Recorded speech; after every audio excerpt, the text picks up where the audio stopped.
तो आज की इस वीडियो में हम इंग्लिश ग्रामर में कुछ पैसिव सेंटेंसेस को देखेंगे, कुछ ऐसी हेल्पिंग वर्ब को देखेंगे कि जो हमारी सेंस को पैसिव में लेकर जाती हैं। देखिए, आप जो रोजाना की इंग्लिश बोलते हैं ना, उसमें से कम 70% इंग्लिश आप पैसिव में बोलते हैं। एक्टिव पैसिव वॉइस तो आपने सुने होंगे, तो उनमें से जो 70% जो इंग्लिश है ना, वो आप पैसिव वॉइस के द्वारा बोलते हैं अपनी डेली लाइफ में। तो चलिए वीडियो को स्टार्ट करते हैं और इस तरह के वर्ड्स को कैसे बनाएंगे आज हम सीख जाते हैं। तो सबसे पहले हम देखेंगे हैज हैव के साथ टू बी का प्रयोग। जैसे हम पूछते हैं has to be, have to be. देखिए, अब तक आपने हो सकता है हैज टू और हैव टू देखा हो, इसके साथ बी नहीं देखा होगा। तो देखिए, यहां पर हैज टू बी और हैव टू बी, इसका मतलब होता है कि कोई काम किया जाना है। ठीक है, कोई काम किया जाना है और वो जो काम है ना, वो बहुत ही इंपॉर्टेंट है। ठीक है, जो काम किया जाना है वो इंपॉर्टेंट है। और ये जो सेंटेंसेज होंगे ना, ये पैसिव में होंगे। अब जब ये पैसिव में होंगे तो इनका जो स्ट्रक्चर होगा उसमें हम फोकस ज्यादातर किस पर करेंगे? ऑब्जेक्ट पर करेंगे। यहां पर काम को करने वाले पर इतना फोकस नहीं किया जाता जितना उसके ऑब्जेक्ट पर किया जाता है। ठीक है, तो सब्जेक्ट पर फोकस ना करके ऑब्जेक्ट को हम ज्यादा महत्व देते हैं।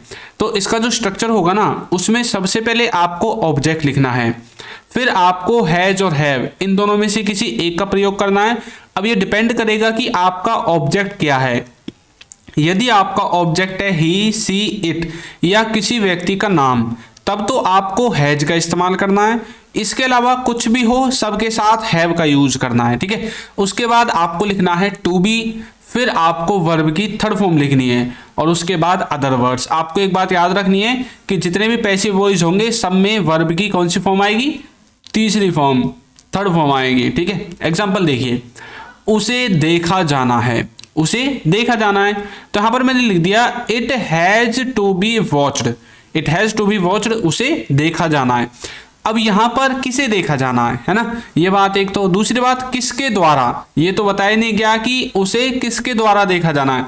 अब उसे का मतलब है कि भाई कोई मूवी हो सकती है, कोई मैच हो सकता है, कोई सीरियल हो सकता है, कोई फिल्म हो सकती है, कुछ भी चीज हो सकती है जिसे देखा जाना है, कोई खेल हो सकता है ना। तो उसे देखा जाना है, यानी कि नाटक देखा जाना है, फिल्म देखी जानी है, और मैच देखा जाना है, सीरियल देखा जाना है ना, खेल देखा जाना है। तो इसी तरह से कुछ भी देखा जाना हो वहां पर। अब ये हमें कैसे पता चलेगा कि ये जो सेंटेंस है पैसिव में है? तो देखिए, जिसके द्वारा देखा जाना है वो यहां पर नहीं है, वो गायब है। कई बार उसको ऐसा लिख देते हैं कि उसे देखा जाना है इसके द्वारा, है ना, ऐसे भी बोल देते हैं कई बार।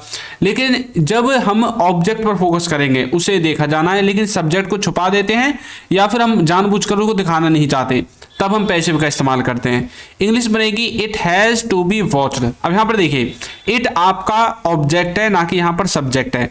अब ही, सी, इट के साथ हैज लगता है तो हैज लगा दिया, उसके बाद आएगा टू बी तो टू बी लगा दिया। वॉच की थर्ड फॉर्म यहां पर आती है तो इसलिए हमने वॉच की थर्ड फॉर्म हमने यहां पर लगा दी है, उसे देखा जाना है। नेक्स्ट देखिए, इसे फेंका जाना है, इसे फेंका जाना है, तो यहां पर लिख दिया it has to be thrown, it has to be thrown. इसे किसे फेंका जाना है? कोई हो सकती है कि खराब चीज हो आपके घर में, या फिर कई बार ऐसा होता है कि कूड़ा करकट होता है, या फिर किसी फल फ्रूट के छिलके होते हैं, सब्जियों के छिलके होते हैं, तो उनको फेंका जाना है। कई बार बोल देते हैं ना, भाई इनको भी फेंका जाना है, इनको भी लेके चले जाना। मतलब किसके द्वारा फेंका जाना है ये तो बताया ही नहीं गया, है ना। कई बार ऐसा होता है कि भाई घर में फिक्स काम बटे होते हैं, इस काम को ये करेगा, इस काम को ये करेगा, इस काम को मैं करूंगा। तो इस तरह से भी, मतलब कई बार तो ऐसा होता है कि जो हमारा सब्जेक्ट होता है ना, उसके बारे में सबको पता होता है कि इस काम को यही करेगा, तब तो कोई दिक्कत है ही नहीं हमें। तब तो हम उसका नाम ना लेकर डायरेक्ट उस जो काम हमें करवाना है उसके बारे में बोल देते हैं। अब जैसे यहाँ पे लिखा हुआ है इसे फेंका जाना है, मतलब अब जो इसको फेंकने का काम करता है घर में, वही इसको फेंक देगा। जैसे आप बोलते हैं ना कपड़े धोए जाने, अब आपके घर में जो भी कपड़ों को धोता है बस वो उनको धो देगा, तो आपको बोलना है सिर्फ भाई इनको भी धोया जाना है, उनको भी धोया जाना है, इस तरह से। ठीक है, it has to be thrown. Next है इनको बेचा जाना है, तो बोलेंगे these have to be sold, these have to be sold, इनको बेचा जाना है। तो इस तरह से आप इनका इस्तेमाल कर सकते हैं। इनको किनको बेचा जाना है, अब किसके द्वारा बेचा जाना है ये भी नहीं बताया गया है ना। अब जैसे हम बोलते हैं कई बार ना लोहे को बेचा जाना है, जैसे कबाड़ा होता है ना, लोहा पुराना लोहा होता है, उसको बेच देते हैं, जो काम का नहीं होता, रद्दी होता है, तो बोल देते हैं ना इस लोहे को भी बेचा जाना है। किसके द्वारा? सुनील के द्वारा, सुनील के द्वारा इसको बेचा जाना है। इस तरह से आप सुनते होंगे कई बार। तो these have to be sold, और यदि आपको उसका नाम भी लिखना है जो सब्जेक्ट है तो बाय लगाकर उसका नाम लिख सकते हैं। जैसे सुनील के द्वारा बेचा जाना है तो बोलेंगे these have to be sold by Sunil, इस तरह से, ठीक है। नेक्स्ट है हैड टू बी। देखिए जिस तरह से हमने हैज हैव का इस्तेमाल किया था ना, तो हैज हैव का इस्तेमाल तो हमने प्रेजेंट के लिए किया था, लेकिन जब हम हैड की बात करेंगे तो हैड का इस्तेमाल हम पास्ट में करते हैं। पास्ट में कोई काम किया जाना था और वो काम भी इंपॉर्टेंट था, जिस तरह से प्रेजेंट का काम इंपॉर्टेंट है उसी तरह से पास्ट का काम भी इंपॉर्टेंट था, ठीक है, कि पास्ट में कोई काम किसी के द्वारा किया जाना था। अभी पैसिव में होगा तो सबसे पहले ऑब्जेक्ट आएगा, फिर हैड आएगा, उसके बाद टू बी आएगी, वर्ब की थर्ड फॉर्म आएगी और फिर अदर वर्ड्स आएंगे। देखिए कैसे, उसे पकड़ा जाना था, उसे पकड़ा जाना था तो बोलेंगे he had to be caught. अब यहाँ पर उसे किसके द्वारा पकड़ा जाना था ये नहीं बताया गया है ना, किसके द्वारा पकड़ा जाना था। मान लीजिए कोई चोरी हो गई आपके घर में, रात को चोरी हो गई, तो अब आप बोल रहे हैं ना यार उस चोर को पकड़ा जाना था। अब आपको सबको पता है कि किसके द्वारा पकड़ा जाना था। भाई आपके घर में चोरी हुई है तो आप ही तो पकड़ते उसको, या फिर पुलिस आगे पकड़ती। पुलिस तो बाद में पकड़ती जब आप उसकी कंप्लेंट करते है ना, तो पहले तो आप ही पकड़ते जब चोरी हो रही थी रात को घर में, जब आप सो रहे थे। तो उसी तरह से तो ये नहीं बताया गया किसके द्वारा पकड़ा जाना है ना, इसलिए इसको पैसिव में रखा गया है। He had to be caught. Next है इसे खाया जाना था, तो बोलेंगे it had to be eaten. It had to be eaten, इसे खाया जाना था। अब ये नहीं बताया गया भैया किसके द्वारा खाया जाना था, है ना, मेरे द्वारा, आपके द्वारा। अब जैसे आपके घर में कई बार मतलब आप समोसे वगैरह मंगाते हैं या फिर कोई भी चाट फ्रूट फास्ट फूड जो भी मंगाते हैं, तो कई बार ऐसा होता है कि वो ज़्यादा आ जाता है ना। आपके मम्मी बोलती है, पापा बोलते हैं भाई इसे भी तो खाया जाना था, इसे भी तो खाओ, है ना। तो मतलब किसके द्वारा खाया जाना था, ये सिंपल सी बात है भाई, आपके घर में आप रहते हो तो आपसे बोल रहे होंगे इस तरह से।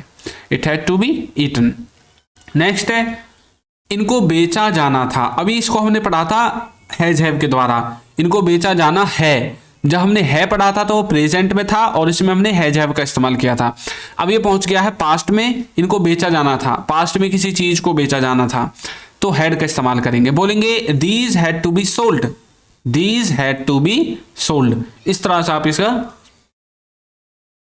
इस्तेमाल कर सकते हैं, ठीक है। आगे देखिए, अब नेक्स्ट इसमें हमारा है, देखिए यदि अभी तक आपने हमारे कोर्स को ज्वाइन नहीं किया है ना, तो कोर्स का लिंक आपको नीचे डिस्क्रिप्शन बॉक्स में मिल जाएगा, वहां से जाकर आप उसको ज्वाइन कर सकते हैं। इसमें आपको बेसिक से एडवांस लेवल तक इंग्लिश ग्रामर मिलेगी और सभी क्लास नोट्स मिलेंगे। और इसमें आपको क्या है, A to Z video lectures, practice quiz, course certificate, सब कुछ आपको दिया जाएगा। लिंक मिलेगा डिस्क्रिप्शन बॉक्स में, वहां से जाकर आप इसको ज्वाइन कर सकते हैं, ठीक है। आगे देखिए, और कुछ बच्चे बोल रहे थे कि सर हमें ना ई बुक से चाहिए, तो इनका लिंक भी आपको नीचे डिस्क्रिप्शन में ही मिलेगा। नेक्स्ट है need to be. Need to be का मतलब होता है जरूरत। देखिए नीड का मतलब क्या होता है, नीड का मतलब होता है जरूरत, आवश्यकता, है ना। और जब हम इसके साथ टू बी लगाएंगे ना, तो इसका मतलब होगा जरूरत, यानी कि किसी काम को किए जाने की जरूरत है। किसी काम को किए जाने की जरूरत है, यानी कि कोई काम किया जाना है और वो जरूरी है। इस तरह से भी आप कई बार बोलते हैं। तो आप क्या करोगे, आपको इसको पैसिव में बनाना है और इसका जो स्ट्रक्चर होगा उसमें सबसे पहले ऑब्जेक्ट लिखना है, फिर नीड लिखना है या नीड्स, इन दोनों में से कोई एक आएगा। अब आपको कैसे पता चलेगा कौन सा आने वाला है, जो आपके थर्ड पर्सन सिंगुलर होते हैं, जैसे ही हो गया, सी हो गया, इट हो गया, उनके साथ आएगा नीड्स, बाकी जो बच जाते हैं सबके साथ आएगा नीड, ठीक है। उसके बाद टू बी आएगा, वर्ब की थर्ड फॉर्म, और फिर आपके अदर वर्ड्स आएंगे। देखिए कैसे, ये खाए जाने हैं, तो बोलेंगे these need to be eaten. These need to be eaten. अब ये दीज आ गया, ही सी इट आता तो नीड्स आता, ठीक है। आगे देखिए कैसे, तुम्हें भेजा जाना है, तो बोलेंगे you need to be sent. You need to be sent. इसका मतलब ये है कि आप इसको हैज हैव के द्वारा तो बना ही सकते हैं, अब आप इसको नीड के द्वारा भी बना सकते हैं। कैसे, देखिए किसी काम को किए जाने की आवश्यकता है, यानी कि तुम्हें भेजे जाने की आवश्यकता है, तुम्हें भेजा जाना जरूरी है, इसीलिए हम बोल रहे हैं you need to be sent, तुम्हें भेजे जाने की आवश्यकता है ना। तो जब किसी चीज की आवश्यकता होती है, जरूरी होता है, तब आप नीड का इस्तेमाल करते हैं। देखिए आप हैज टू और हैव टू का भी यूज कर सकते हैं, you have to be sent ऐसा भी बोल सकते हैं, ये भी सही है, इसमें भी कोई दिक्कत नहीं है, ठीक है। आगे देखिए, इसे किया जाना है। अब आ गया भैया क्या, इसे को इंग्लिश में बोलते हैं इट। अब बोलेंगे it needs to be done. It needs to be done, इसको किया जाना है। अब ही सी इट, इनके साथ क्या लगता है, नीड्स, SEIS लगता है ना, ये मैंने आपको पहले बता दिया था। अब देखिए इसको किया जाना है, इसका मतलब है कि इसको किए जाने की आवश्यकता है, किसी चीज को किए जाने की जरूरत है, तब हम नीड और नीड्स इन दोनों के साथ टू बी का इस्तेमाल करते हैं। अब चलिए इसको थोड़ा सा पास्ट में लेकर जाते हैं। अभी हमने जो नीड देखा था ना, उस नीड को यदि हम पास्ट में लेकर जाएंगे तो बन जाएगा needed to be, needed to be. ठीक है, इसका मतलब है कि किसी काम को किए जाने की जरूरत थी, पास्ट में कोई काम किया जाना था और उसकी जरूरत थी किए जाने की। ठीक है, तब आप नीडेड टू बी का इस्तेमाल करते हैं। देखिए कैसे, इसमें आपको सबसे पहले ऑब्जेक्ट लिखना है, फिर आपको नीडेड टू बी लिखना है, वर्ब की थर्ड फॉर्म लिखनी है, और फिर आपको अदर वर्ड्स यानी कि OW का इस्तेमाल करना है। देखिए कैसे, उसे पकड़ा जाना था तो बोलेंगे he needed to be caught, he needed to be caught, उसे पकड़ा जाना था, कोई काम किया जाना था, he needed to be caught. अब ये चोरी हो गई, अब आप बोल रहे यार उसे तो पकड़ा जाना था, he needed to be caught. ठीक है, इस तरह से। इसे खाया जाना था तो बोलेंगे it needed to be eaten, यानी कि इसको खाए जाने की जरूरत थी पास्ट में। ठीक है, इसीलिए हमने इसको नीडेड के द्वारा बनाया है। बाकी आप इसको हैड के द्वारा भी बना सकते हैं, it had to be eaten, इस तरह से भी बना सकते हैं। ठीक है, कोई दिक्कत नहीं है। ये थोड़ा सा ना सेंस के ऊपर डिपेंड करता है। जैसे आप हिंदी में एक ही वाक्य को अलग अलग घुमा फिरा कर बोल देते हैं ना, उसी तरह से आप इंग्लिश में भी खूब अच्छे से घुमा फिरा कर बोल सकते हैं। इनको बेचा जाना था तो बोलेंगे these needed to be sold. अच्छा, आपने एक चीज देखी, मैंने सारे एग्जांपल्स एक जैसे लिए हैं। ऐसा क्यों किया? ऐसा इसलिए किया ताकि आप इनके बीच में डिफरेंस कर सको कि आखिर किसको किसके साथ कैसे हम यूज करते हैं। ठीक है, तो इनको बेचा जाना था, these needed to be sold. Next है इजएमआर के साथ टू बी। अब तक आपने सुना होगा is to, am to, are to. आज आप सुनोगे is to be, am to be, are to be. ठीक है, देखिए इनका मतलब भी होता है कोई काम किया जाना है। भैया सबका मतलब किया जाना ही है, तो इनमें डिफरेंस क्या है ये बात तो आपको पता पड़नी चाहिए ना। तो जो आपका हैज हैव के साथ टू बी था उसका, और जो इजएमआर ये जो हम पढ़ रहे हैं ये इसके साथ जो टू बी है, इन दोनों में अंतर ये है कि इजएमआर के साथ टू बी आपका नॉर्मल वर्ग के लिए यूज होगा, जो जरूरी नहीं है इतना, लेकिन करना है, लेकिन इतना जरूरी नहीं है कि आज ही करो अभी करो, इतना जरूरी नहीं है। उन सब के लिए आप इजएमआर के साथ टू बी यूज करेंगे। जो काम इंपॉर्टेंट है करने, जरूरी है, आपकी मजबूरी है उसके लिए, उसमें आप हैज हैव के साथ टू बी का इस्तेमाल करेंगे।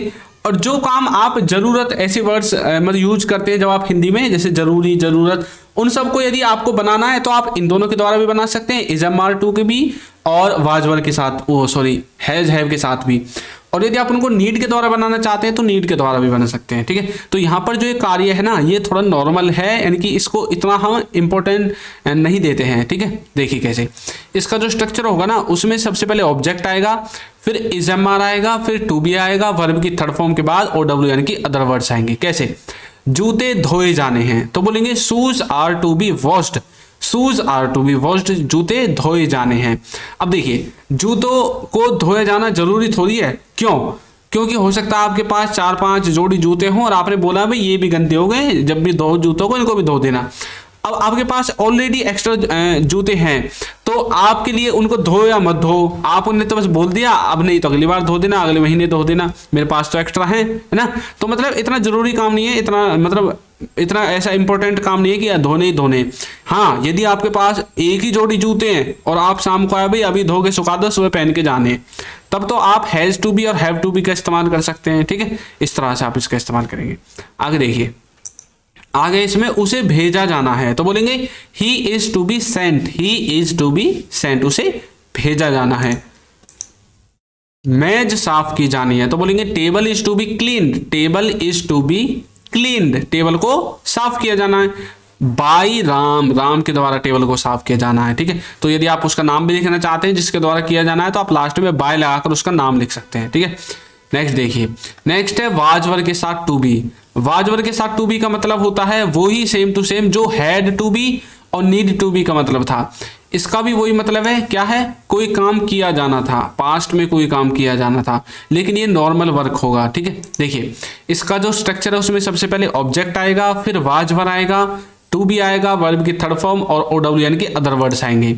उसे पकड़ा जाना था तो बोलेंगे he had to be caught, he had to be caught, उसे क्या किया जाना था, पकड़ा जाना था। इस तरह से आप किसका इस्तेमाल करेंगे, वाजवर का। अब देखिए कैसे यहाँ पर मैंने हैड टू लिखा है ना, तो आप इस हैड टू को रिप्लेस करके वाजवर यहाँ पर लिख सकते हैं आसानी से। ठीक है, अभी ये जो उसे पकड़ा जाना था हैड टू के द्वारा बनाया था ना हमने पीछे भी, तो आप इसको रिप्लेस करके वाज वर भी लिख सकते हैं। लेकिन आपको एक बात ध्यान रखनी है, जब हैड टू आएगा तब इसका क्या मतलब होगा कि यहाँ पर जो काम है ना वो इंपॉर्टेंट है, लेकिन जब वाज वर आएगा तो इसका मतलब है कि काम इतना इंपॉर्टेंट नहीं है, जैसा कि इजम मार वाले केस में था।